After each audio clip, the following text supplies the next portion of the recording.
जय महाराष्ट्र मित्रांनो, तुम्हाला urgent job पाहिजे, कुठेही अप्लाय केल्यानंतर पटकन सिलेक्शन झालं पाहिजे असं तुम्हाला वाटतंय तर हा व्हिडिओ तुमच्यासाठी आहे। तुमचा जो सीव्ही आहे, रेझ्युमे आहे, तो असा दिसतो की असा दिसतो? जर पहिल्यासारखा दिसत असेल तर हा व्हिडिओ तुमच्यासाठी आहे। कारण की अनेक ठिकाणी काय 100 ठिकाणी तुम्ही हाच व्हिडिओ काय म्हणजे जॉबचे आपण भरपूर सारे व्हिडिओ आणतोय, मग आपलाच व्हिडिओ काय जगात कोणीही तो व्हिडिओ टाकला तरी तुमचं सिलेक्शन होणार नाही। कारण की जे तुमचं फर्स्ट इम्प्रेशन आहे म्हणजे कुठलीही वॅकन्सी दिल्यानंतर एचआर सगळ्यात आधी काय बघतो तर आपला बायोडाटा, सीव्ही, रेझ्युमे बघतो आणि तोच जर तुमचा एकदम डाऊन असेल म्हणजे एकदम बेसिक असेल तर तुमचं सिलेक्शन होत नाही। उदाहरणार्थ तुम्हाला सांगतो, आयकॉनिक मराठीसाठी आपण व्हिडिओ एडिटर झालं, कंटेंट रायटरच्या वॅकन्सी आणल्या होत्या, पण अनेक जणांनी असे बेसिक आपल्याला बायोडाटा पाठवले त्यावर ना त्यांच्याकडे कुठले स्किल्स आहेत ते मेन्शन नव्हतं, काही मेन्शन नव्हतं, त्यामुळे त्यांना तर मी रिप्लाय सुद्धा केला नाही। त्यामुळे तुमच्यासोबत पण असं होतंय की भरपूर सारे व्हिडिओज आम्ही बघतोय, अप्लाय करतोय, पण रिस्पॉन्स येत नाही। ते व्हिडिओ बनवणाऱ्याचं त्याच्यात चूक नाही आहे, चूक तुमच्यात आहे। चूक काय आहे तर चूक तुमच्या पर्सनॅलिटीत नाही आहे, तुमचं जे फर्स्ट इम्प्रेशन आहे, तुमचा जो सीव्ही आहे, बायोडाटा आहे, त्याच्यामध्ये चूक आहे। मग सीव्ही मध्ये अशा कुठल्या गोष्टी असल्या पाहिजे जेणेकरून समोरचा एखादा बघतोय। जसं की मी व्हिडिओ एडिटरसाठी जॉब वॅकन्सी आणली होती आयकॉनिक मराठीसाठी, अनेक जणांनी अप्लाय केलं होतं, त्यामध्ये माझं 10वी झालंय, 12वी झालंय, मी या शाळेत शिकलोय, मी या ठिकाणी राहतो, हा माझा पत्ता आहे, माझी जन्मतारीख, मला मूवीज बघायला आवडतं, क्रिकेट खेळायला आवडतं। यार याच्याशी मला काही संबंध नाही आहे। जो हायरिंग करतोय, जो एचआर आहे, त्याला याच्याशी जास्त संबंध नाही। त्याला संबंध कशाशी आहे? जर तुम्ही व्हिडिओ एडिटरसाठी अप्लाय करताय मग त्यामध्ये तुमच्याकडे असलं पाहिजे, हां माझं ॲडोब प्रीमियर प्रो झालं आहे, मला फिल्मोरा येतं, फोटोशॉप येतं, त्यानंतर मला इलस्ट्रेटर येतं, यापैकी तू काय मेन्शन केलं आहे का? किंवा ते जर मेन्शन केलं नसेल, कुठलं सर्टिफिकेट मेन्शन केलं आहे का? किंवा तुझ्याकडे एक्सपिरियन्स आहे किंवा एक्सपिरियन्स नसेल मग तू हे कशा प्रकारे केलं आहे का? त्याचं काही सॅम्पल आहे का? एखादा छोटा व्हिडिओ क्लिप तुम्ही तिथे ॲड केली का? या बेसिसवर सिलेक्शन होतं आणि अनेक जणांना तेच कळत नाही आहे, त्यामुळे तुमचं सिलेक्शन होत नाही आहे। तर सगळ्यात जबरदस्त आणि व्हॅल्युएबल व्हिडिओ आणलाय। म्हणजे जर तुम्ही कंटेंट रायटरसाठी अप्लाय करताय मग कसा तुमचा बायोडाटा असला पाहिजे, मग एचआरसाठी अप्लाय करताय किंवा कुठल्याही पोस्टसाठी अप्लाय करताय त्या प्रत्येक पोस्टसाठी कशा प्रकारे तुमचा बायोडाटा असला पाहिजे, सीव्ही असला पाहिजे, रेझ्युमे असला पाहिजे, हे मी तुम्हाला आजच्या व्हिडिओत सांगतोय। त्यामुळे व्हिडिओ पूर्ण बघा। चॅनलवर नवीन आला असाल, आयकॉनिक मराठी चॅनल सबस्क्राईब केलं असेल तर करून ठेवा। हेल्पफुल आणि महत्त्वपूर्ण व्हिडिओ आहे, नक्की शेअर करा।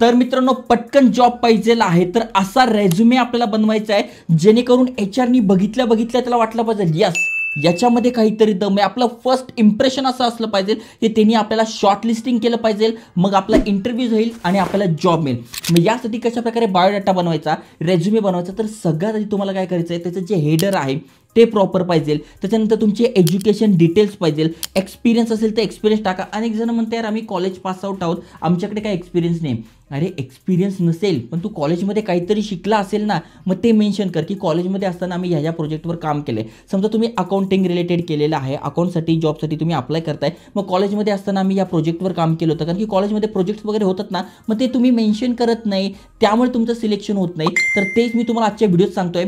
प्लस एज्युकेशनमध्ये अनेक जण काय करतात, 10वी झालंय, 12वी झालंय, तर ते नाही। आता समजा जर तुम्ही कंटेंट रायटरसाठी अप्लाय करताय तर तुझं 10वी झालंय, 12वी झालंय याच्याशी मला मतलब नाही। तुम्ही व्हिडिओ एडिटरसाठी अप्लाय करताय मग तुमच्या काय झालंय, 10वी झालंय, 12वी झालंय, मी तर MBA मला 60-70% आहे, त्याच्याशी मतलब नाही आहे। तू जर व्हिडिओ एडिटरसाठी अप्लाय करतोय मग तुझ्याकडे कुठला कोर्स झालाय, कुठलं सर्टिफिकेट आहे ते मेन्शन केलं पाहिजे। आता हे जर तुमच्याकडे नसेल म्हणजे तुमचं जर शिक्षण कमी असेल, काही अनेक कारण असू शकतात, अनेक जणांचं पैशाअभावी शिक्षण होऊ शकत नाही, अनेक महिला आहे, लग्न वगैरे झालंय त्यामुळे शिक्षण अधुरं राहिलंय, तर तुम्हाला ऑनलाईन डिग्री करायची आहे किंवा काही कोर्सेस करायचे आहे तर बेस्ट प्लॅटफॉर्म तुम्हाला सांगतो आणि कशा प्रकारे रिझ्युमे बनवायचं ते तर सांगतोच आहे। पण ज्यांचं शिक्षण कमी आहे तर तुम्ही काय करू शकताय, एखादी ऑनलाईन डिग्री कोर्स करू शकताय। लिंक तुम्हाला डिस्क्रिप्शनमध्ये टाकून देईल, जस्ट त्यावर तुम्हाला जो कोर्स करायचा आहे तो तुम्हाला सिलेक्ट करून घ्यायचा आहे, त्यानंतर काही प्रश्नांची उत्तरं द्यायची आहे। यांच्या AI मॉडेलनुसार तुमच्या समोर जे ऑनलाईन विद्यापीठ आहे ज्या ठिकाणी तुम्ही कोर्स करू शकताय त्याची पूर्ण यादी तुमच्या समोर येईल। हे सगळे विद्यापीठे गव्हर्नमेंट अप्रूव्ह आहे।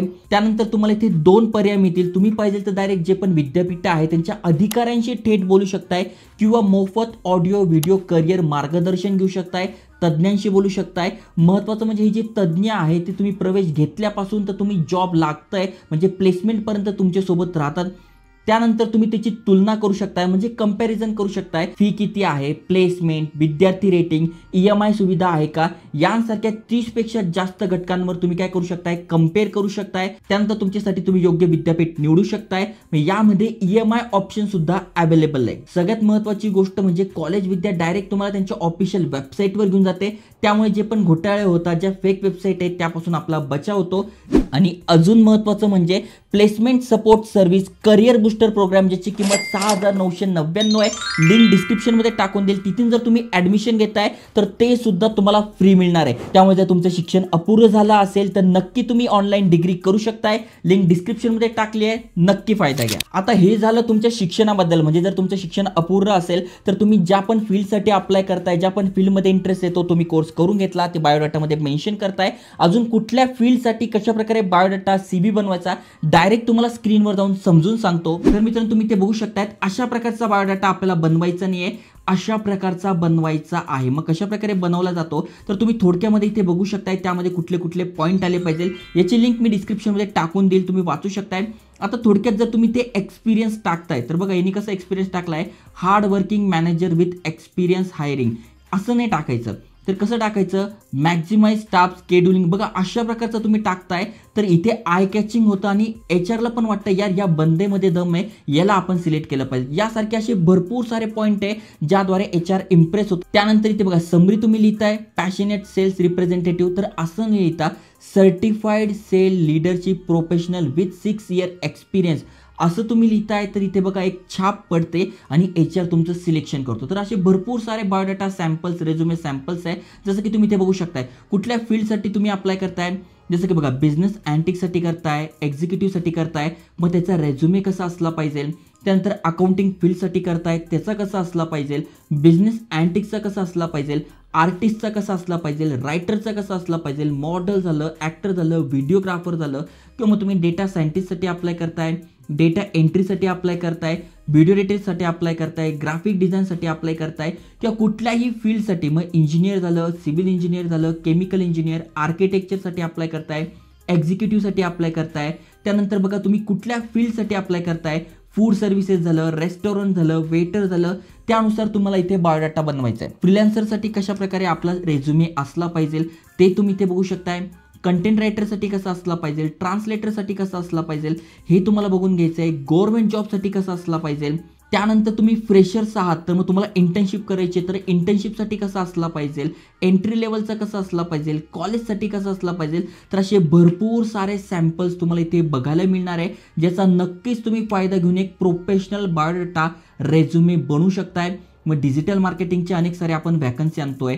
सोशल मीडिया मार्केटिंग, आता बघा तुम्हाला सोशल मीडिया मॅनेजरसाठी अप्लाय करायचं आहे. यावर आपण भरपूर सारे व्हिडिओ टाकले, तर मी यावर क्लिक करतोय. यावर क्लिक केल्यानंतर बघा आपल्यासमोर असे वेगवेगळे सॅम्पल आले. मग इथे एंट्री लेवल जॉब असेल तर बघा एंट्री लेवलसाठी कसा बनवायचा, तर इथे बघा सगळी बेसिक माहिती आली आहे. आपण जे स्टार्ट विथ दिस एक्झाम्पल यावर क्लिक करू शकतोय. त्यानंतर बघा कशा प्रकारे आपल्याला करायचं आहे, तर मग सगळ्यात आधी आपलं नाव आलं पाहिजे.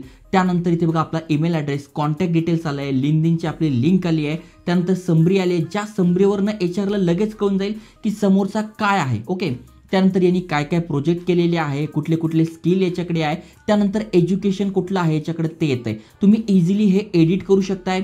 इथे बघा मी अनेकांना सांगतो की तुमच्या बायोडाटामध्ये स्किल्स मेन्शन करा. मग बघा ब्रँड मार्केटिंग येते, सोशल मीडिया अॅनालिटिक्स येते, कंटेंट क्रिएशन येते, मार्केटिंग स्ट्रॅटेजी येते, SEO येते, ॲडोब फोटोशॉप येते, हे तुम्ही मेन्शन करा. त्यानंतर सर्टिफिकेट मेन्शन करा की माझ्याकडे डिजिटल मार्केटिंगचं सर्टिफिकेट आहे, सोशल मीडिया मॅनेजरचं सर्टिफिकेट आहे, असं तुम्ही मेन्शन करा. तुमच्याकडे कुठले कुठले पॅशन आहेत ते मेन्शन करा, जेणेकरून तुमचा जो बायोडाटा आहे तो एकदम ॲडव्हान्स वाटेल आणि तुमचं शॉर्ट लिस्टिंग होईल.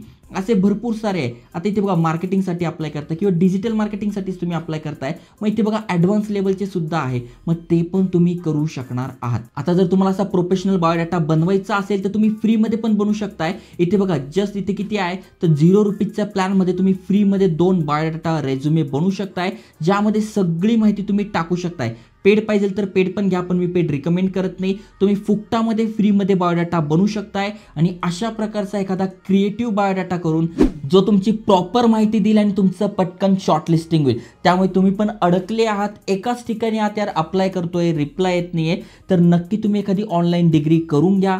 कोर्स शिकून घ्या, त्याचं सर्टिफिकेट तिथे मेन्शन करा आणि जसे हे बायोडाटा सॅम्पल आहे तसे करा. समजा ज्या फील्डसाठी अप्लाय करताय त्या प्रत्येक फील्डसाठी तुम्हाला वेगवेगळा बायोडाटा रेझ्युमे बनवायचा आहे आणि तसा पाठवायचा आहे, तरच एवढ्या कॉम्पिटिशनमध्ये तुमचं सिलेक्शन होऊ शकतंय. अशाच व्हिडिओसाठी चॅनल सबस्क्राईब करून ठेवा.